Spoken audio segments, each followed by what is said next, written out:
Welcome to Gambling with an Edge. And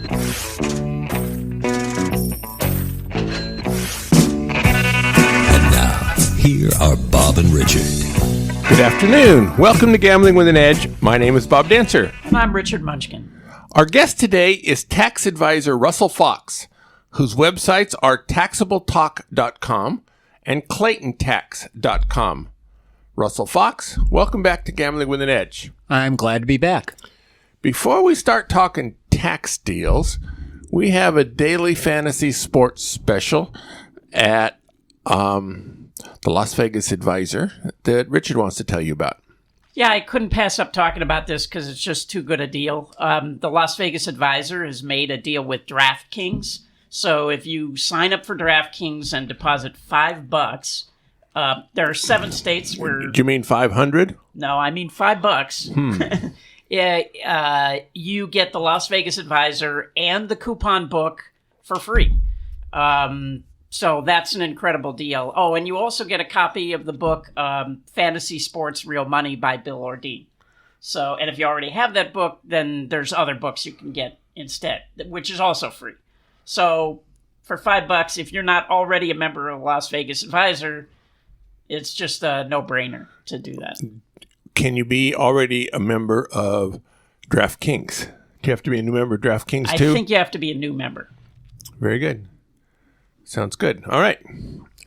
One of the main reasons we've invited Russel Fox back on today is end-of-year tax planning. This is always an issue, but we have a relatively new tax law in effect. Is there anything in that tax law that changes the way we do end-of-year stuff? Not directly. However, indirectly, everyone who is a business owner should have met with or should immediately meet with their tax advisor. The new tax law has this new deduction for qualified business income, and it is definitely not a one-size-fits-all thing. So this is something that every business owner, and this is whether you have a Schedule C business, a Schedule E business, like rental property, or you are an owner of a partnership or an S-Corp, you should be talking to your tax advisor about this new law, how it impacts you, your business structure, and certain things that are needed or may be beneficial for you for the end of the year. The general things we've had in the past, like tax loss, harvesting, and things like that, nothing has changed with the new law. Okay, and professional gamblers would be considered business owners. Yes, professional gamblers file a Schedule C and definitely are business owners. Most of them are going to have a big benefit coming next year in the new deduction for qualified business income. And unless their income is fairly high, $157,500 taxable income if single, doubled if married filing jointly, $315,000, they're going to get this benefit and probably don't need to change their structure. Might not, but probably don't. I can always use extra money coming in. I'll try real hard not to make more than $157,500. Okay. Since the last time you were on the show 5 months ago, have there been any important laws or legal decisions that affect either gamblers and taxes or general citizens and taxes? The only thing that happened is a New York case that came out this past week impacting DFS, where a New York judge ruled that in the state of New York, DFS, Daily Fantasy Sports, is unconstitutional under the state constitution. That decision undoubtedly is going to be appealed. So that's going to take 2 to 3 years to play out in the New York courts. So nothing really is going to change. On the other side of gambling, for everything else, absolutely nothing has come out in the last few months. So the burning question on the Las Vegas Advisors deposit $5 with DFS, if you're a New York resident, you should wait a few weeks for the appeal to go through, or? No, they can go immediately. The appeal will be filed in the next 3-4 weeks. There's a time period that's automatic. The ruling is automatically stayed to give the state of New York time to appeal. So, and an appeal is certain. Okay. So you said 2 years, not 2 weeks. Yes. It's going to take to 2020 or 2021 for a final decision. Uh-huh. So, pretty sure Anthony's coupon won't last that long. Right. Okay, now, we are taping this show a few days before the 2018 election, to be aired just after the election. So nothing we say on this program is going to influence voters one way or the other. At the time of this program, the best guess is the Republicans will retain the Senate and the Democrats will take the House.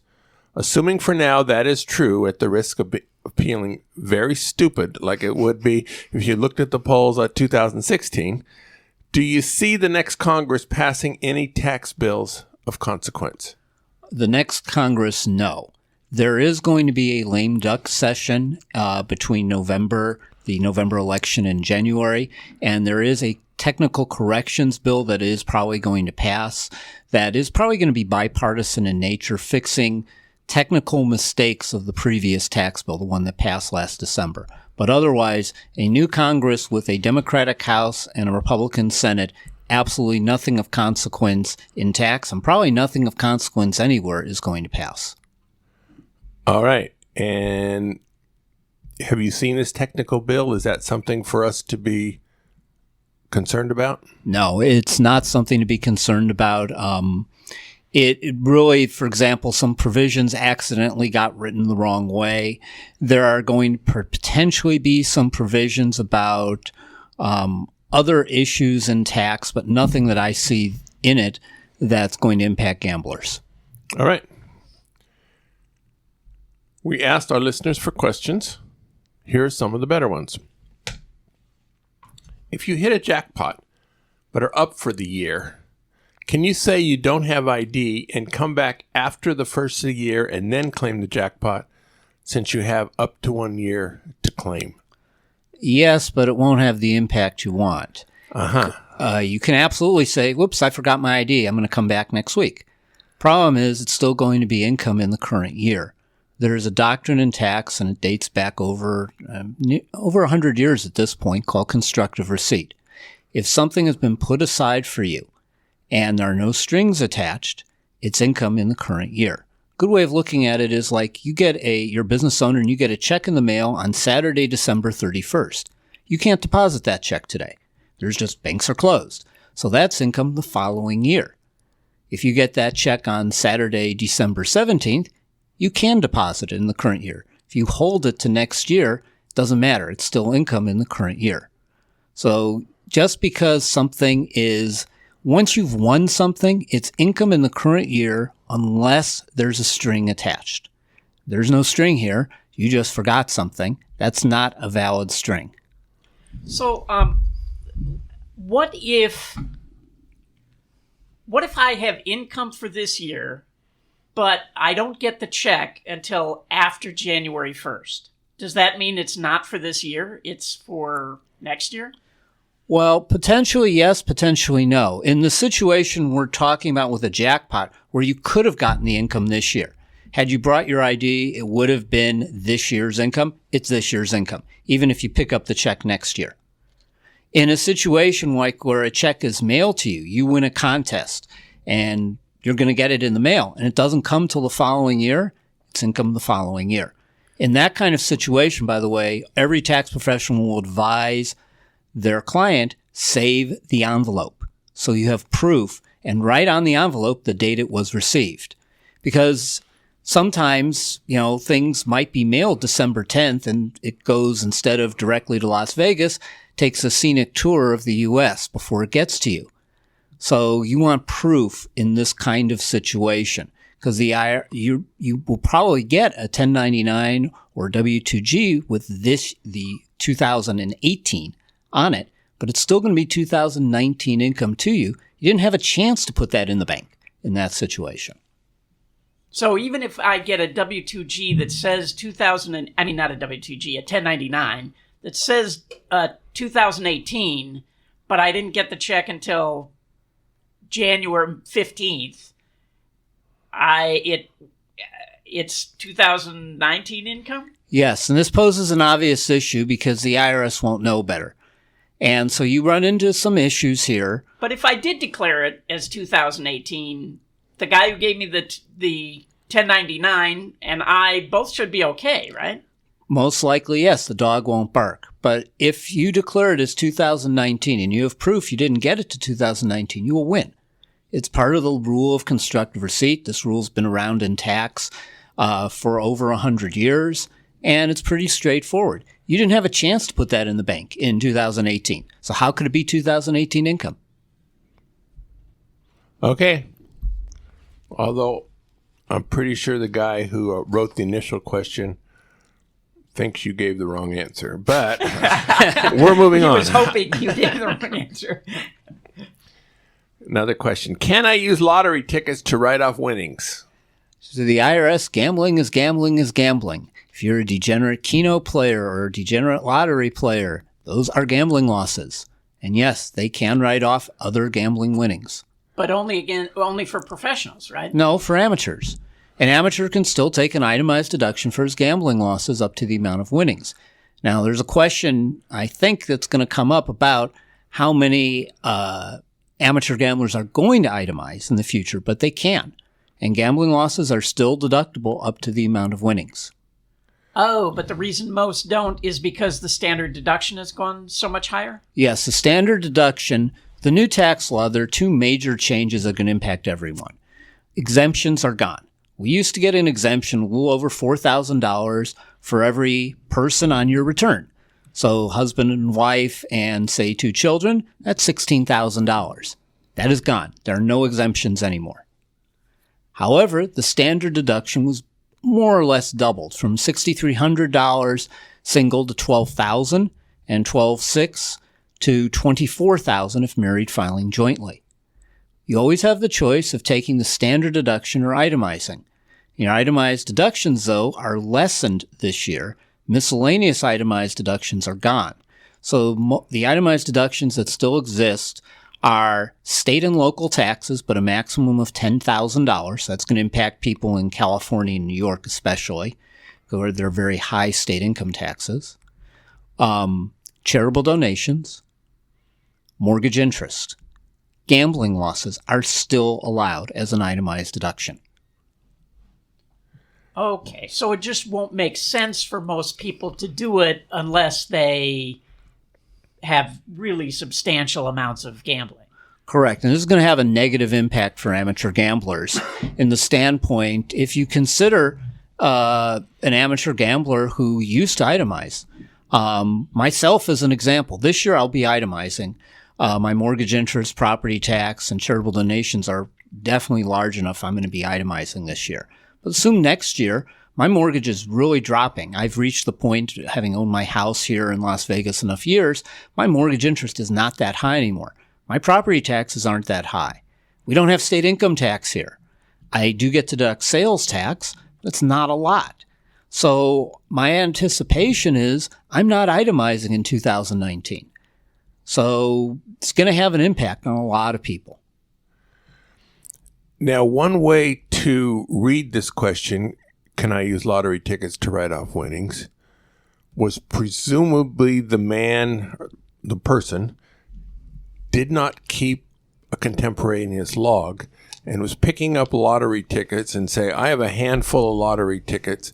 Can I use them to help my income tax? Now, that would have been if you look at the question that way, the answer is better not do that. But absolutely, you can't. If I have gambling winnings and want to take gambling losses, my own lottery losses, sure, they're deductible. But I can't deduct Richard's or Bob's. That's not allowed. It has to be. You can only deduct things you pay money for, not things others have paid money for.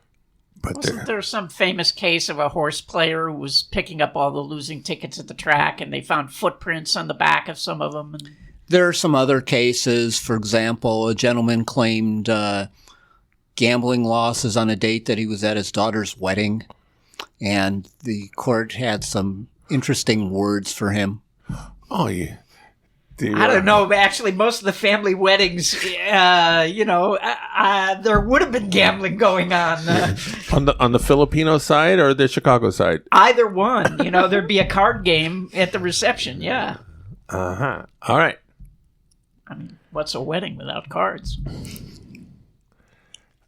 One question I've always had is the ability of win-loss statements to be used during tax season. This listener keeps a record of his gamblings in a traditional writing journal, per the many suggestions heard on the show. But what of those win-loss statements? Do they matter? Does the IRS accept them with a journal or in lieu of a journal? The answer is it depends, which is the usual answer in tax. But one thing is true. With the IRS, the more is the merrier. The more documentation you have of your gambling losses, the more likely you are to survive an IRS audit. The problem is the disclaimers that appear on win-loss statements, and I picked out 2 from my files. I'd like to read them. The casino does not warrant that this statement provides a complete record of the account holder's gaming activity for the time period indicated. Rather, this statement is based upon the account holder's gaming activity while his or her player's card was being utilized. The second one reads, please be aware that the tracking system used to arrive at this amount is dependent upon your use of your casino card and also does not include slot tournament winnings, giveaway party winnings, race and sportsbook activity, poker activity, or Keno activity. Therefore, this statement does not reflect an accurate accounting record. It merely provides an estimate that you can use to compare to your own records. An intelligent IRS agent will read this. Is that an oxymoron? At times, yes. At times, no. There are a lot of people who work for the IRS who are very intelligent. And most of them get the law right more times than not when you're dealing with them. But I've had audits where win-loss statements by themselves were allowed. I've also had audits where they were not allowed. So your mileage will vary. I would have them, but I'd also have, and I strongly recommend you keep your own log. All right. New question. I'd be interested in discussion related to how average mid-level players with a few W-2Gs will be impacted with the big increase of the standard deduction. Seems to me the average person now will take the standard and won't be able to itemize write-off losses against wins. Now, we have talked about this a bit. Do we have more to talk about on that? Not really. The listener is absolutely correct. And there are, from my clientele, I know I have some clients who have dropped down in stakes for their gambling so that they will get fewer W-2Gs. So they will be less impacted by this. Instead of gambling perhaps or being a slot advantage player at the $1 or $5 level where W-2Gs are given, they're dropping to the 25-cent level where they're going to be far fewer W-2Gs. So I think the listener's absolutely right. This is going to have a negative impact on the amateur gambler. The professional, it has no impact. And in fact, professional gamblers are generally going to be benefited by the tax law in many ways. Very good. New question. Actually, wait. Let me just follow up on that. So I filed as a professional gambler for many years, but I sort of officially retired, as our listeners know. Again? But let's say that I play a little bit. Can I still file as a professional, even though I didn't play all that much? The U.S. Supreme Court ruled in a case called Gretzinger that a professional gambler is somebody who gambles for their livelihood to pay their bills. Has to be looked at a facts and circumstances test for each person. So could you be retired from a day job and still be a professional gambler? Yes. You also might not be. No, but I mean, I'm retired as a professional gambler. That was my day job. You can unretire. People go back to work all the time. Right, but let's say I only made, 3 trips the entire year. Probably not. Okay. It's based on facts and circumstances. If you're not supporting yourself from gambling or trying to support yourself from gambling, you're not a professional gambler. It's the trying. You can be a losing gambler. But if you're trying to support yourself from gambling, you will likely be considered under the tax law a professional. All right. Say a player has $100,000 of gambling wins and $100,000 of gambling losses, all documented but not previously known to the government. If the choice was between putting both numbers down, canceling each other out, and leaving both numbers off, which one is more likely to trigger an audit? Well, they both can. And the problem is, first of all, if you have $100,000 of gambling winnings and you have W-2Gs, if you don't put them down, you're going to have a problem. The IRS matches this. And if you have W-2Gs, they need to be on your tax return. Period. So if you leave off, or let's say $70,000 of W-2Gs, the IRS is going to notice that. They're going to expect it in one of two places, either in other income, or they're going to expect it on a Schedule C if you're a professional gambler. If you don't have it, it's almost certain you will get a notice from the IRS. But this sounds more like somebody who's a poker player or a table blackjack games player. Then we get into the issue, though. I can never advise somebody to not comply with the law. The law says you must put down your gambling winnings separate from your gambling losses. The IRS will always accept winnings they don't know about for obvious reasons. However, I have represented clients in audits where they've been asked to justify their gambling losses. Now, my clients all who have been so audited had logs, and the audits weren't a big issue. They won no change audits, and I think it's now 5 cases I've had in 19 years on this issue. The IRS does audit this area, so it is something that can be audited. Putting down gambling winnings that you don't know about, that gambling winnings that the IRS doesn't know about isn't going to be an issue. The other issue, though, goes with leaving it off. You can get in trouble. There are numerous court cases where people, and especially in the bad states for gamblers, have left this off because it netted to zero, and from an IRS standpoint, nothing changed. Problem is, state tax agencies audit too. The bad states, by the way, are Connecticut, Illinois, Indiana, Kansas, Massachusetts, but with a big caveat. Massachusetts now has one casino, I believe, open in Springfield, and Massachusetts amended their law, and Massachusetts gambling losses are allowed from a Massachusetts licensed casino against Massachusetts gambling winnings. Only from their casino? Only from any casino in Massachusetts. They do have one in Plain Ridge Park, which is in the Foxborough area. Okay, Boston. So there's 2 now. So they're up to 2. Wow. Okay, I know that the one in Boston or near Boston is going to open next year, so they'll be up to 3.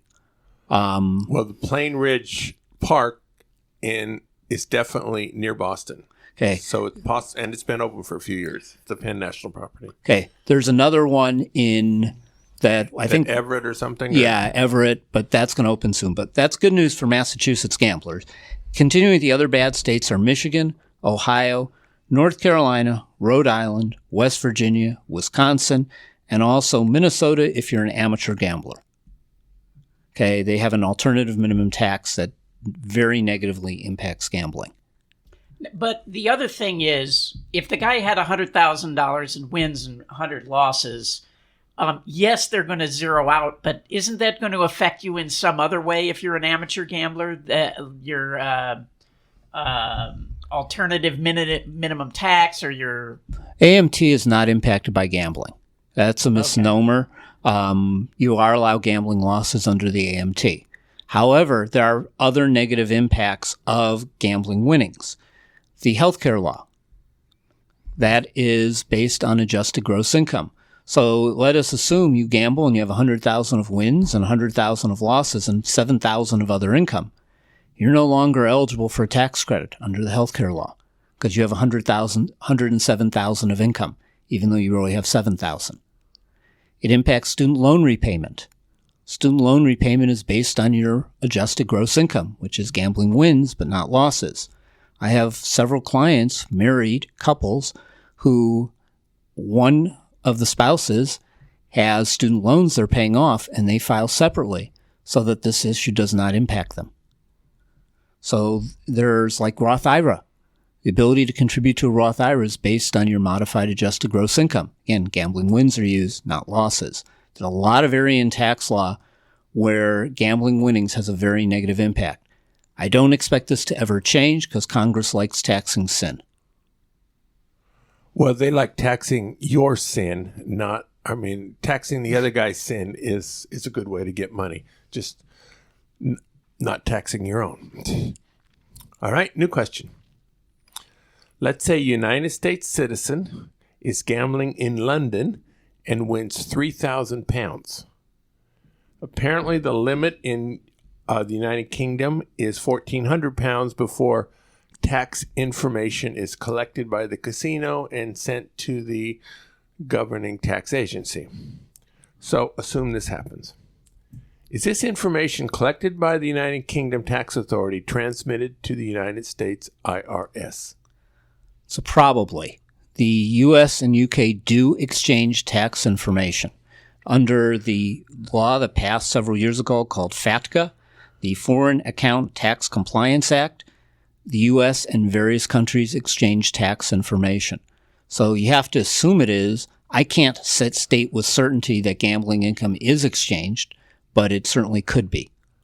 There's something weird about that because I didn't think gambling winnings were taxable in the United Kingdom. But I think that may have to do with cash transactions or things like that. I don't know. Gambling is not taxable in the UK. That's absolutely correct. But it's still possible. Laws are weird, and so it wouldn't shock me that the law says we have to collect the tax information, but you still don't have to pay tax on it. There's plenty of laws in the U.S. like that where information is collected, and it reminds me of an old episode of Get Smart. Make 5 copies and burn them all.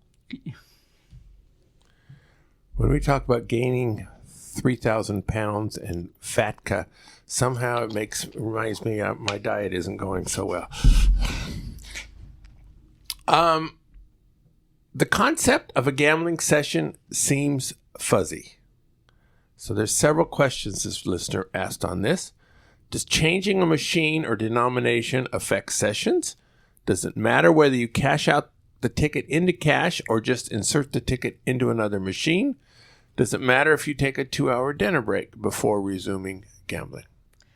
Well, this allows me to bring up one of my favorite cases of recent past, the 2013 case decided by the U.S. Court of Appeals for the District of Columbia, which is the second highest court, by a name that may be familiar to our listeners, Brett Kavanaugh. Does he drink beer? I suspect he likes does. Beer. Yes, and I'm going to start with the beginning of the decision because it's wonderfully written. And you can find this, by the way, on the D.C. Court of Appeals website, anyone who really wants to read this. After a night of gambling, it's no fun to walk out of the casino a loser. But it's even worse when the IRS, on your way out, tries to tax you on each individual bet that you happen to win over the course of your losing night. Enter Sang Park, a South Korean businessman who gambled away thousands of dollars at slot machines on casino outings during his trips to the United States, only then to have the IRS seek more in taxes. Okay, this case has to do with a non-resident aliens gambler. And the law, the way the IRS interpreted it at the time, said every time you pull a slot machine, you're taxed. So you pull a slot machine and win $1,000, pull a slot machine right after and lose $1,000, tough. You're taxed on $1,000, even if these two events happened right after each other, you netted nothing. The Court of Appeals said no. The session accounting is absolutely allowed for Americans, and that's referenced within this decision. So this means, and this is a decision that is absolutely precedential, session accounting is allowed. So basically, you can go from machine to machine in one session and net everything. You can go from table to table. You don't like the dealer at blackjack table 2 and you move to table 3, same session. But a session has a discrete beginning and end. That's the common definition of one. So you have to look at when does a session end. Let's say you come to Las Vegas, you're out from out of town, and you play in the casino today, Saturday, tomorrow, Sunday, and then the next day, Monday, for 3 hours at a time. Is that one giant session, Probably not. It's probably 3 sessions of 3 hours. You come to Las Vegas this week and you come in 3 months. Is that the same session, those 2 trips together? No. That has no chance of passing the smell test. But it's still possible that first trip, each of those 3 times you're in the casino could be looked at by a session. It would depend on the judge. It's going to be based on facts and circumstances. But the more conservative you are, the more likely it is to pass muster.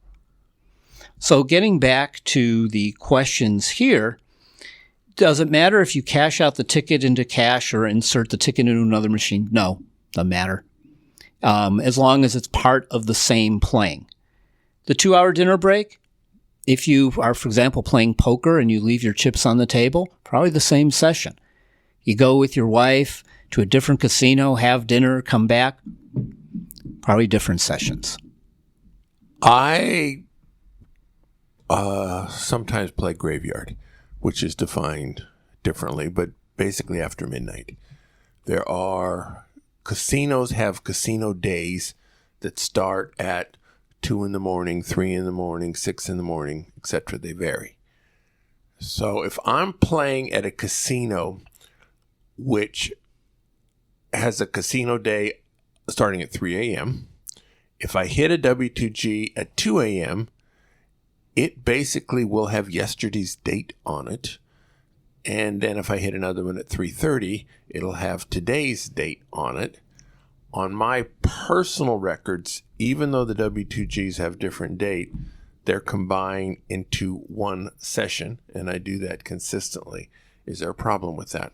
No. If you keep your own records, the court would look at it and say 2 a.m. and 3:30 a.m. of the same calendar day is part of the same calendar day.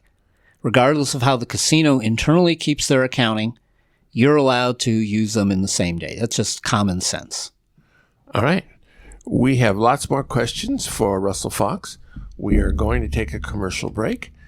So hang around. We'll be back. The SouthPoint has more than 10,000 games returning more than 99%. This is more than anyone else has. In November, there is effectively double points all month long in terms of Walmart gift cards. Earn and redeem $25 worth of points, namely $8,334, and exchange them for a $50 gift card. Limit 10 cards per person. So double points there would mean 0.6%. Some of you are used to playing at casinos where double points means 0.2%. This is 3 times that good. On Thanksgiving Day, there's a $32,000 hot seat promotion. Every 3 minutes between 8 a.m. and midnight, one lucky player with a card inserted will receive $100 in free play. Every Monday is Seniors Day, half-price meals and bingo if you use your points, and there's a free senior slot tournament, Auto Slash. Richard, it's time for you to participate in the commercials. Tell us about Auto Slash. Okay, there's 6 things you need to know about Auto Slash. Number 1, it's free. Number 2, Bob and I have been using it for years. We were recommending it on the show before they ever became a sponsor. Number 3, they allow you to put in any of the possible affiliations you have, like your airline frequent flyer or Visa, MasterCard, Costco membership, so they can find coupons for any discounts that might exist out there. When you put in your trip, they will give you the option to pay right now. In my own case, when I did this, the discount was 17%. That reservation is still allowed to be canceled up to 48 hours before it's due. And the best thing about AutoSlash is the tracker. So if you reserve a car either through searching at autoslash.com or any other car rental website, you go and put that reservation in their tracker, and any time between the time you make the reservation and the time you are ready to pick up the car, if they find a cheaper price, you get an email that says, hey, we found it cheaper, and you make a new reservation. So in my own case, I have a reservation for next week. I put it in about a month ago when they became a sponsor. And it started out as just a 2-day rental. It started out at $94, and it's gone down several times. And I got an email just this morning that it's at $65. And it's gone from an economy compact car to a SUV. So, autoslash.com. Check it out. Sounds good. Maybe you should go to a Ferrari and see if you can get a better discount. Good. All right. At videopoker.com, it's the best place to play lots of games. If you sign up for the gold membership, $8.95 a month or $79.95 a year, this allows you to get correction on most of the games. They have a 1 month of free gold membership for our listeners, videopoker.com/GWAE, if you'd like to check it out. And it's for new members only. It expires the end of the year. The game of the week is Stack the Deck. This is 7 coins per line game where on dealt hands of trips, quads, full houses, and 4 to the royal, you receive from 3 to 5 cards of the exact card to make up your hand. That is, if you're dealt 3, 3, 3, 6, 6, and instead of having 1 extra 3 to make the quads, if you draw to it, you now have 6 3s out of 52 cards, giving you plenty of chances for quads, quints, and quads with a quick kicker. They have extra pay schedule categories of a baby royal, king to 9 of the same suit, and 5 of a kind. Since the game is fixed as a 7-coin game, sometimes they have to change the pay schedule to make the game within acceptable bounds, meaning loose enough to be interesting to the players and tight enough to be interesting to the casino. So a 9-6-4 double-double game, which starts out as basically 99% even, in the Stack the Deck version, it's 10-7-5, which requires considerable number of strategic changes to play appropriately. All right, we've been talking to Russel Fox, and we still are as soon as I get back to that page. Aha, here we are. A listener in Texas, which now has legal poker houses where you can become a member, pay an hourly fee to play, and they gamble amongst the other members. No win-loss records are kept at all by the house, so presumably it's on the honor system whether you report this or not. Is this any different than any other gambling wins and losses? All income is taxable unless Congress has exempted it. Congress has not exempted poker winnings in Texas. They must be reported. This is no different from any other gambling winnings or losses. Again, our listeners think you're giving the bad answer. They know the answer to this question before they ask. All right. I was asked a question by a former client that basically said, Russ, I would like to commit tax evasion. How can I do that? I declined to answer that question. You say, I have a friend I can recommend you to, but I'm not the right guy for you. Consider the case of a professional gambler, John, and a non-gambler, Sally. They enter into a written agreement where John provides all the money for Sally to play slot or video poker progressives. On some of these, Sally wins. Casinos reward Sally for her play and give her incentives to play more. Cashback, tournaments, all kinds of good stuff. The basic deal is that Sally gets a free roll and receives 25% of the win calculated annually. In a given year, say, Sally has received $20,000 in W2Gs. The team netted $4,000, and Sally ended up receiving $1,000 net. Before any of these results happened, the two had this written contract defining the relationship. So how should that contract be constructed? How should the professional gambler record this tax-wise? How should the amateur record this tax-wise? I am not an attorney, so I cannot talk about how a contract should be constructed. So that's something they should go to an attorney to talk about and discuss. As far as the tax implications, I think this is a very interesting scenario. In that Sally is basically working as a professional gambler, whether she is one or not. This isn't gambling for her own benefit other than the 25% she's being paid for her time. If Sally structures this correctly, this particular activity could be considered a professional activity as a business and put on a Schedule C, regardless of whether Sally otherwise is a professional or amateur gambler. Because basically, Sally's being paid a salary. Her salary is just determined by her net winnings. She's basically being paid to pull a slot machine. That happens to be a progressive. That's paying a lot of money. She's not really gambling with her own money here. She's gambling with somebody else's money. So structurally, she's basically being paid to just pull a lever. And if she makes money, she gets to keep it, 25%. All the money goes back to the original person, John, and then John pays a stipend for her to basically pull the machine of 25% of the income. So I'm thinking this is a Schedule C activity for Sally, regardless of her normal gambling status. Even though this is not she has no realistic expectation of making a living on this at $1,000 a year. No, but the activity is such. It's a question of the activity itself.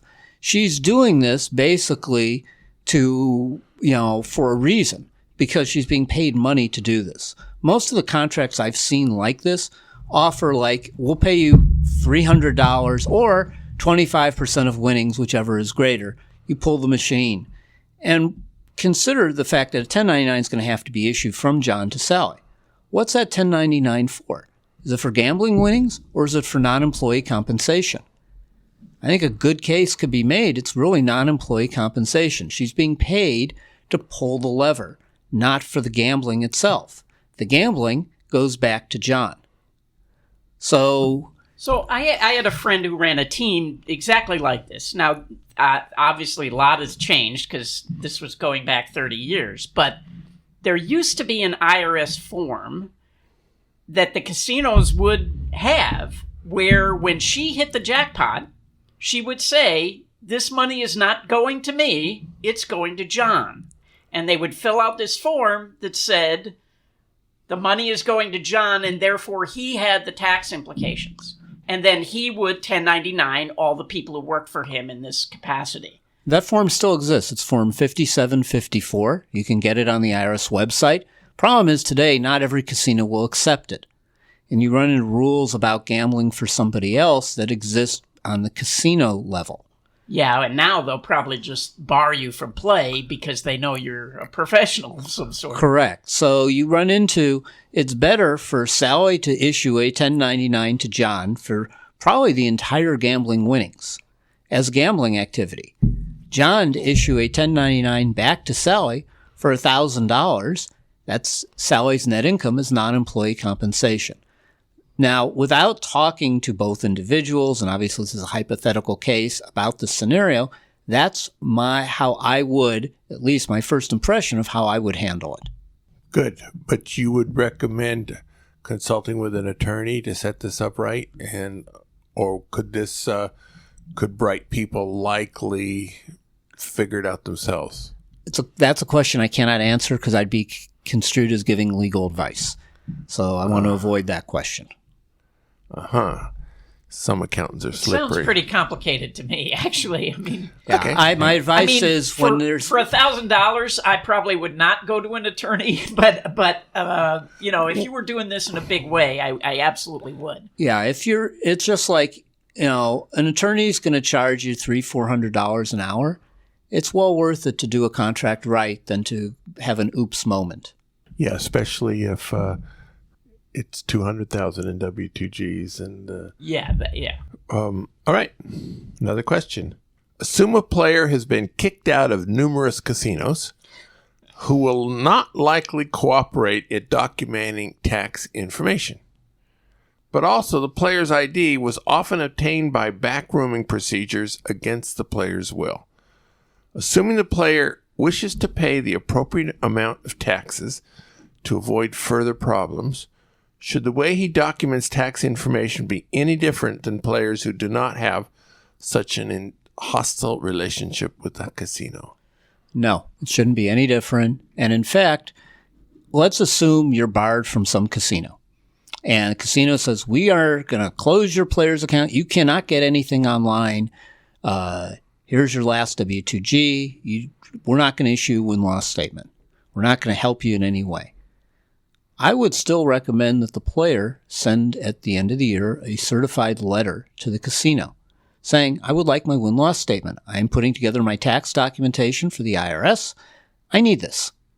Most likely he'll get it back because casinos are regulated bodies in almost every state. Some are Indian casinos, Native American casinos, different kind of regulatory activity, but most are regulated by the state. The state wants cooperation with the patrons, whether you bar them or not. The IRS does not look kindly upon businesses not sending tax documentation to individuals. So most likely, in such a situation, that individual would get back in the mail his win-loss statement. Yeah, I've never heard of that one. I've never heard of them refusing to send a win-loss statement before. I've heard of them rescinding comps and things, but but the tax form, it's usually a totally different department, and they're clerks sitting in offices sending out forms. Yeah, and I remember years ago I had an audit, and we were trying to get from a bank, told not a gambler at all, but we were trying to get from the bank statements, and the bank had closed my client's account and refused to cooperate. So we called the IRS agent handling the audit and saying, look, please issue a summons to the bank. The bank is not willing to cooperate with us. They've got to cooperate with you with the summons. We were up front with the auditor, and the auditor called the bank in front of me, and the bank refused to send it to the auditor. Wow. The auditor's face went red. How do you say cojones in tax talk? No, that's not cojones. That's stupidity. Yes, it was stupidity. I don't know why the bank felt that way, but eventually the bank did send the information to the IRS. But the IRS understood completely why we were having problems with the bank. And that audit went a lot better because the auditor didn't think we were telling the truth. And it turned out she got plenty of evidence that we were really telling the truth. What would cause that? Just dating the banker's daughter without... All right. We have time for a few more questions. You have this website, taxabletalk.com. Less than 2 months ago, you wrote a piece called Can a Professional Gambler Take a Foreign Earned Income Exclusion? What was that all about? Well, one of the things that's happened because of poker legality in the U.S., online poker, a lot of poker players have moved outside the U.S. I have clients living in Europe, Central America, and Asia who play poker professionally. They play online poker. They want to play on the world-facing sites, not the legal sites in Nevada and New Jersey. And for them, they're living abroad, and the question came up, can they take the foreign earned income exclusion? Foreign earned income exclusion is a part of the tax code that says that if you are living abroad, living outside the United States, have earned income, that's a caveat, it's foreign earned income exclusion, you're allowed to exclude the first plus or minus $100,000 from U.S. income tax. Earned income is defined as wages and self-employment income, Schedule C, that a professional gambler files. And so, assuming that a professional gambler qualifies, there are some rules about this. You have to either be a bona fide resident of a foreign country. Let's say you have dual U.S.-Canadian citizenship, and you're living in Canada. Bona fide residence certainly includes being a citizen of that country. Or you're a permanent resident of a country. Some people have applied for and gotten residencies in, say, the Netherlands or Thailand. That's, again, bona fide residence. You're a bona fide residence for a full calendar year, or you're outside the U.S. for 330 days out of a 365 consecutive day period, you're eligible for the exclusion. Oh, wait. So if you're a foreign resident, you can be here more than 35 days? Yes, if you are let's say you are a Canadian citizen. You have dual U.S.-Canadian citizenship. You were Canadian parents, but you were born in the U.S. Remember, U.S. has birthright citizenship. If you're born in the U.S., you're a U.S. citizen. So there's somebody who wants to change that. I think Yes. I might have read somewhere. But as of today, that's the law. And so if you're a Canadian citizen, but you spend 3 months in the U.S. as a U.S. citizen, your foreign income earned in Canada, not income earned in the U.S., is eligible for exclusion under the foreign earned income exclusion. Okay. Yeah, I have a brother who lives in Singapore. And I remember before he became a resident, he couldn't be here more than... it's gone up to 35. I think it used to be less days that you could be in the United States. But now he has a residency there, so I guess he could come back more. But you also said any 365-day period, which could be June 1st to May 30th. It didn't have to be a calendar. Is that right? That is correct. If you take a 365 consecutive day period that falls over 2 years, the exclusion is prorated. You don't get the full exclusion. You get it based on the number of days in the current year, the tax year that you're filing for, that are part of the exclusion period. So if you you could do it 2 consecutive years. And you can use different periods for 2 years. So let's say you moved to France on July 1st. And so for the current year, you basically get half a year exclusion. For next year, let's say you're in France the entire year of 2019, you'd get the full exclusion. Okay. And living abroad is not the same as living with the... Never mind. I apologize for saying that. I'm going to get letters. I apologize. Okay. One last question for Russel Fox. He wrote an article about 3 months ago, said, should I violate federal law or state law when you're making a tax decision? Well, that article is about our wonderful legislature in Nevada that passed a law saying that enrolled agents, which is my license, it's a federal license and dates back to President Chester A. Arthur. I'm sure is on the tip of everyone's tongue. Wasn't he right after Grant? I believe so. That should tell you how old it was. And there was no income tax, by the way, at that time, just to know. But somehow that profession called enrolled agents became what my profession is today. And that's another story for another day. The Nevada legislature passed a law saying that enrolled agents are only document preparers and we can't negotiate with things and people like tax agencies. Of course, that's what we do. We also would fall under a lot of other rules that basically I would have a choice. If I obeyed the law that the Nevada legislature passed, I'd be violating what is called Circular 230, which is a federal regulation, which has the force of law. Or I could obey Circular 230 and violate Nevada law. So the Nevada Society of Enrolled Agents, which I'm a member of, sued the state of Nevada, and a temporary restraining order went into place last year, towards the end of 2017.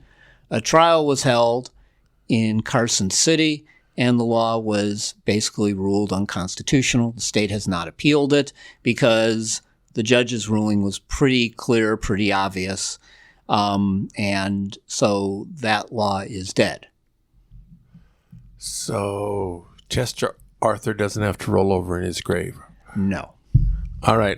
I actually didn't find that question really useful to our audience, but I thought it was really kind of interesting, which is why I asked him. It's a pleasure to have you on here. Is your email address staying the same? rcfox. rcfox@claytontax.com. And it'll be in the show notes as well as the website. Very good. Thank you, Russel Fox. Thank you, Richard. Go out and hit lots of royal flushes, everybody. Good day.